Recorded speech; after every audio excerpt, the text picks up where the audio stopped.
E é isso que nós não estamos trabalhando. Tem que ser esse mês. Bem, como eu falei, aqui não exime de nenhuma responsabilidade assumida. Os outros 3 partícipes, cada um evidentemente com uma responsabilidade. A Prefeitura, de modo geral, o que foi acordado já foi alocado aqui de recurso.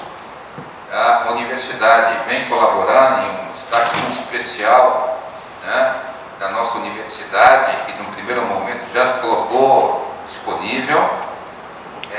E a dificuldade que se tem de alocação de insumos de corpo clínico do Estado, o Estado continua, tivemos ontem uma reunião nesse sentido, antes de ontem com o senhor governador, continua com a responsabilidade de alocar recursos e profissionais.